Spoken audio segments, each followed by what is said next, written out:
latéraux du championnat. 21 matchs, 19 titulaires, des passes décisives. Il fait partie des meilleurs passeurs de la ligue parmi les défenseurs, à égalité avec des joueurs comme Lucas Digne, Reece James bu Chelsea. Son volume de jeu, 3,1 ballons récupérés et 1,3% de tacles par match. 75% de passes réussies et 0,6 passes clés par rencontre. Impact physique am nag, en termes de pourcentage, ça varie entre 49% de duels remportés ci kaw wala ci suuf. Donc cela veut dire qu'aujourd'hui, le joueur s'est énormément amélioré et gis nañ ko lors de cette Coupe d'Afrique des Nations. Léegi nag il y a une concurrence opposée avec d'autres défenseurs yi nga xamante ne ñoom tamit ils sont au niveau du championnat anglais. Ki nga xamante ne moom mooy Vardiol, international croate, buy football ci équipe bi di Manchester City. De par sa polyvalence, il peut être un concurrent très sérieux. waaye il y a aussi O'Reilly. Gis nañ ne que Pep Guardiola dafa jël ce milieu de terrain là di ko football loo comme latéral gauche, bien vrai que dernier match yi mi ngi ñëwaat au niveau du milieu de terrain. Côté Arsenal dafa am un ballottage ak ñoom Calafiori, ñoom Lewis Kelly, ñoom Hincapié, mais ki nga xamante ne moom moo gën a régulier jamono ji au niveau du championnat anglais mooy Lucas Digne. Nekk na une référence par la qualité de ses centres. Am na beneen défenseur boo xamante ne tamit mi ngi football ci équipe bi di Tottenham muy Destiny Udogie, pour son profil ultra offensif moom xaw na nuroo tuuti ak El Hadj Malick Diouf. Donc loolu nag moo tax jamono ji il faut que ñu évoquer l'état du marché. Ses performances sont telles que sa valeur marchande a explosé parce que actuellement ñi ngi ko évoluer entre 29 et 35 millions d'euros. Liverpool, Chelsea, Atalanta Bergame ñu ngi suivre de près le défenseur gauche de l'équipe nationale du Sénégal. Et je pense que gars yi ça peut être une très bonne chose. On va parler d'un autre joueur boo xamante ne ñi ngi évoquer son départ muy Nicolas Jackson, qui joue actuellement ci club bi nga xamante ne moom mooy Bayern Munich. Et d'après les dernières informations, le joueur ne dit pas non pour aller rejoindre les Villains, parce que foofu il y a la connexion Unai Emery, son ancien entraîneur bi nga xamante ne moom moo ko yoroon fële ca Villarreal. C'est la facteur clé. Unai Emery a lancé Nicolas Jackson et il fait partie de ses grands admirateurs parce que il voit en Nicolas un profil parfait pour épauler ou concurrencer des joueurs comme Oli Watkins, apportant une profondeur et une verticalité qui manquent parfois aux Villains. Cette diversité dans le jeu de Nicolas Jackson peut être une valeur ajoutée dans l'effectif des Villains, parce que jamono ji nag ñoom dañu am ay problèmes. Quand Oli Watkins n'est pas performant, ils ont des problèmes si poste numéro 9 bi. Moo tax ñu dem jëli sous forme de prêt Tommy Abraham, et il n'est pas trop performant. Et man Nicolas su ñëwee Chelsea, il ne va pas rester à Stamford Bridge.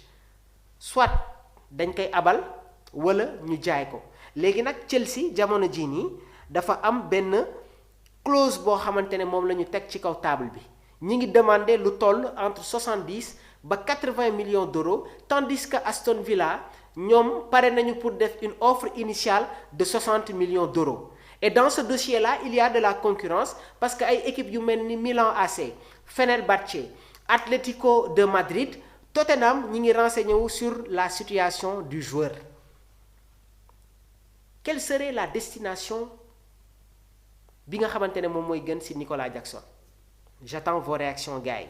Dañuy ñëwaat ci beneen transfert bi nga xamante ne tamit ñi ngi koy évoqué muy Iliman Ndiaye.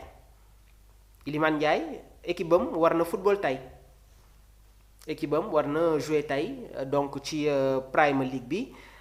Ki nga xamante ne nag moom mooy le journaliste Ben Jacobs mi ngi affirmé qu'Everton amuñu benn intention de faciliter le départ de Iliman Ndiaye. Il y a une exigence, un départ astronomique. Everton nee na pour ouvrir les discussions, l'offre initiale tournerait entre 70 millions de livres 80 millions d'euros, c'est le montant minimum pour simplement ouvrir les discussions. Parce que jamono ji, ce qu'il faut savoir, moi, Iliman Ndiaye a un contrat longue durée parce qu'il est lié au TOFIS jusqu'en juin 2019.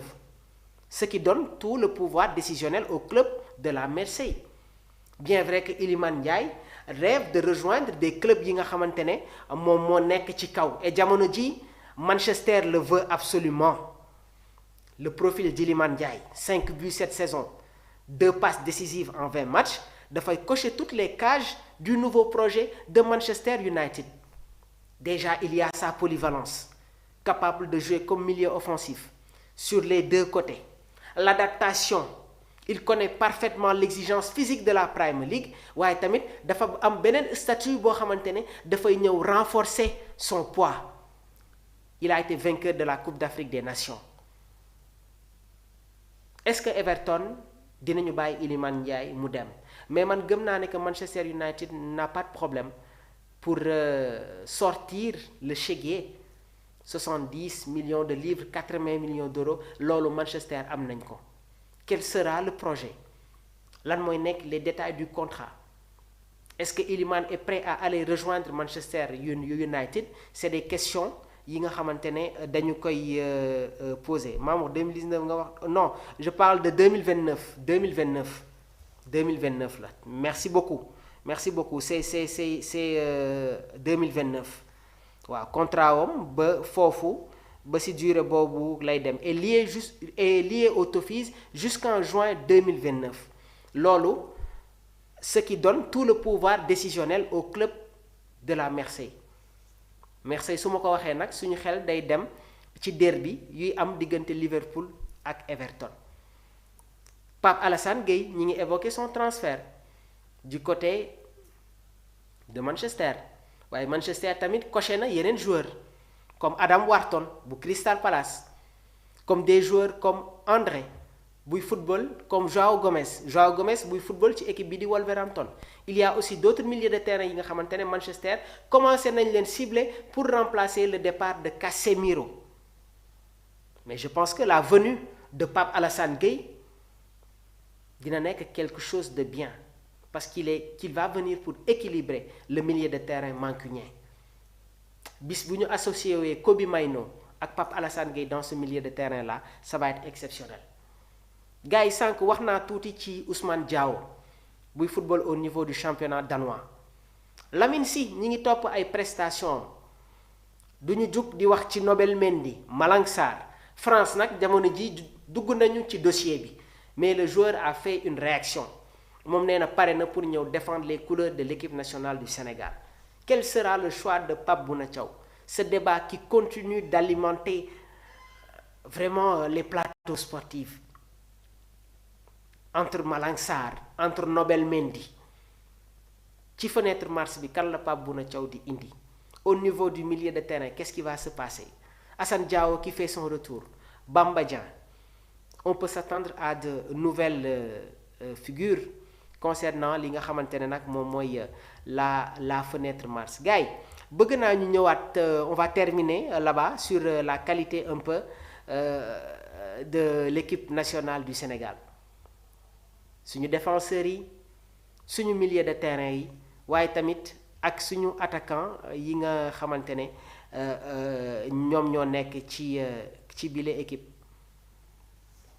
Dama bëgg ñu def un petit rappel parce que daf siy baax trop.